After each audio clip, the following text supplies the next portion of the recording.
Dear beautiful souls, physical healing हम सभी identify कर लेते हैं, बट इमोशनल मेंटल आइडेंटिफाई करना बहुत मुश्किल होता है।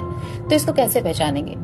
जहाँ पे हम बहुत ज्यादा चीजों को टॉलरेट करते आ रहे थे, जहाँ पे चीजें हमारे सर के ऊपर से पार हो रही थी, हमारी आत्मा में घुटन हो रही थी, वहां पे भी हम बर्दाश्त कर रहे थे। तो जब आपके बर्दाश्त की सीमा खत्म हो जाती है, आप कुछ ऐसे स्टेप लेते हो कि अब मुझे बर्दाश्त नहीं करना।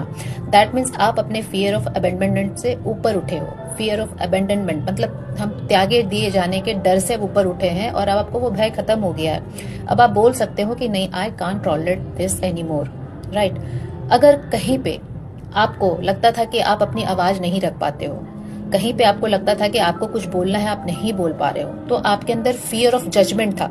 फियर ऑफ जजमेंट, जहां पे हमें लगता है कि हमें कोई जज करेगा और हमारा कुछ गलत सही सामने आएगा and we will feel ashamed, ठीक है। तो वहां पे जब आप बोलना शुरू करने लगते हो, अब आप बिना निसंकोच बिंदास अपनी बातों को रखना शुरू कर देते हो, दैट मीन्स आप फियर ऑफ जजमेंट से बाहर आ चुके हो, राइट। वहीं पे जहां भी आपको लगता था कि आप बहुत छोटी छोटी बातों पे बिना काम के झगड़ा करते थे, आर्ग्यू करते थे, कुछ भी बोल जाते थे आप, क्योंकि आपको बर्दाश्त नहीं होता था कि कोई कैसे बोल रहा है। तो यहाँ पे क्या होता था ना कि जब आप बोलते थे तो आपके अंदर क्या होता था? लॉस ऑफ आइडेंटिटी, कि अगर मैं नहीं बोलूंगा तो मेरी पहचान खत्म हो जाएगी, राइट। तो ये fear of loss of identity था।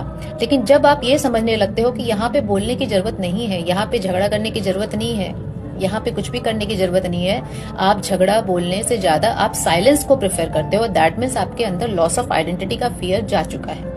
मतलब अब आपको घबराहट नहीं है कि आप नहीं भी बोलोगे तो भी आपकी प्रेजेंस को कोई इग्नोर नहीं करेगा। आप प्रेजेंट मतलब अपनी प्रेजेंस को एक्नॉलेज करवाना, अटेंशन सीकर, ये जो होता है लॉस ऑफ आइडेंटिटी के साथ जुड़ा होता है। तो वो फियर से आप ऊपर उठ चुके हैं, यहाँ पे आप हील हो चुके हो।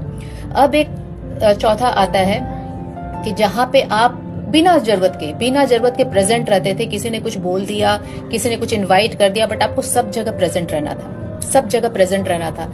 मन नहीं है फिर भी प्रेजेंट रहना था। क्यों रहना था?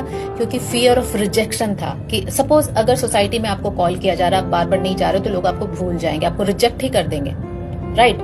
अगर आपको फैमिली में बोला जा रहा है, आपको जाने का मन नहीं है, लेकिन अगर आप एक दो बार नहीं जाओगे तो हो सकता है लोग आपको भूल जाए, रिजेक्ट ही कर दे अपनी लिस्ट से। तो ये जो फियर ऑफ रिजेक्शन था, इससे आप ऊपर उठोगे जब आपको फील होने लगेगा कि आज मुझे जाने की जरूरत नहीं है तो मैं नहीं जाऊंगा। I will not go any more. जब मेरा इच्छा करेगा, जब मेरा मन करेगा, तभी मैं इस इवेंट में जाऊंगा, जब तक कि इवेंट बहुत ज्यादा जरूरी ना हो, राइट। पहले हम डर से हर इवेंट को अटेंड करते थे, अंदर से खुशी नहीं है फिर भी अटेंड करते थे। क्यों? फियर ऑफ रिजेक्शन का डर था, कि हमें फियर ऑफ सेपरेशन का डर था कि हमें टीम से सेपरेट कर दिया जाएगा, रिजेक्ट कर दिया जाएगा, हम आउट ऑफ लिस्ट हो जाएंगे।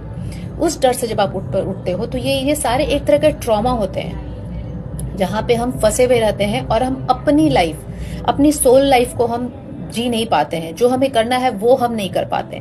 तो जब फ्रेंड आप ये सारी चीजें करना शुरू कर देते हो तो आप समझो कि आप एक एक ट्रॉमा से बाहर आ रहे हो, आप इमोशनली और मेंटली हील हो रहे हो। ओके।